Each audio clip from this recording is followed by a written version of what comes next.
Leadership, obviously a huge, huge issue. We need more inspirational leadership out there. I actually went to your website, Tracy, not long ago, .com, and subscribed to your newsletters. Got 7, I think it was the 7 responsibilities of leaders. Right.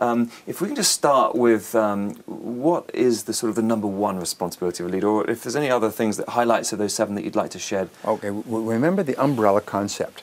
Is I read all these books about leadership and be a leader and everything else, yeah. And I think a lot of them are nonsense. They're written by academics and they're written by consultants. A leader is a person who gets results, and their measure of leadership is how many results you get and how predictably you get results.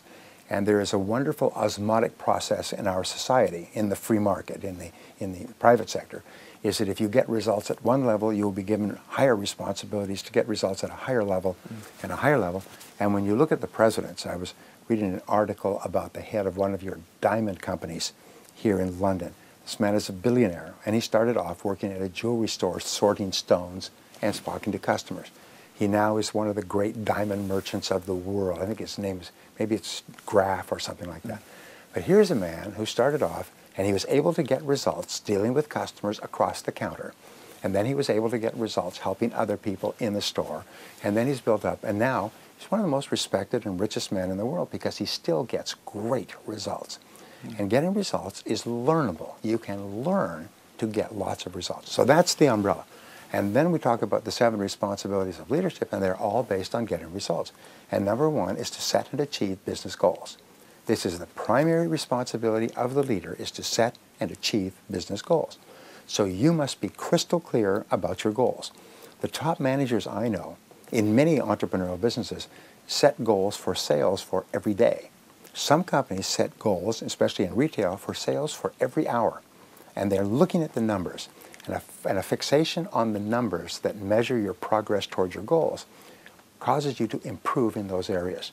So they say, oh, sales were down this hour. What can we do to make this hour, which is after lunch, which is a slow hour, how can we improve our sales at that time? Could we send out a special offer at 11 o'clock, which expires at 2? In other words, they're always thinking in terms of small time increments, but they're always thinking about their sales and profitability goals. So that is the #1 thing, which you've heard me talk about before. Yeah. Average managers are really unclear, and everybody around them is unclear. Key managers are crystal clear, and everybody around them is crystal clear about the goals. Everybody's pulling in the same direction, just like a sports team. They're very clear about what they have to do in soccer to make a goal. They don't run around the field and kick the ball here and there and shout at each other. No, they're absolutely laser focused on getting that ball into the net. And that's the job of the manager. Yeah. Nobody else is responsible for that. Okay, great. You also wrote a book on how the best leaders lead. Yes.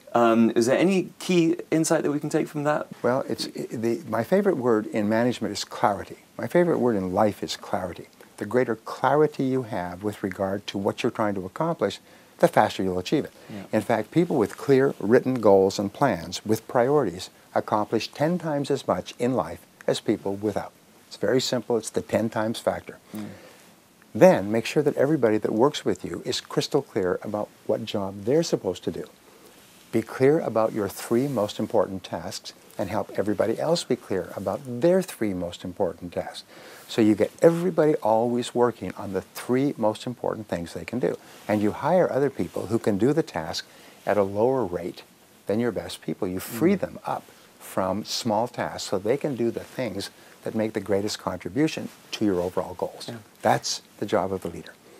You mentioned Steve Jobs earlier in this interview, and we have other CEOs that are trying to model Steve Jobs and other, but for the aspiring CEOs or CEOs out there that are watching this video, is there any specific advice for them, or what you feel the best CEOs do? What is the sort of the job and activities of the best CEOs in the world? Well, I've studied this subject and written about it, but Jim Collins wrote a book, Good to Great, 5 years ago, still a top-selling book.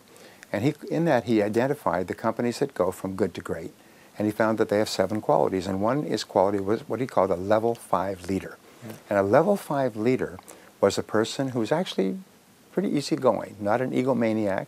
Is often the public doesn't even know who the president of this massive company is. But this person is very clear about their goals, very determined to make the company successful, And it's very supportive of all the people around them and helps them. They know that if I cannot get other people to do the work, I have to do it. So what they do is they select people very carefully. Remember we talked about selection and delegation? So they'll select very good people, and the rule is get the right people on the bus, get the wrong people off the bus, and then get the right people in the right seats on the bus. This is Jim Collins' formula.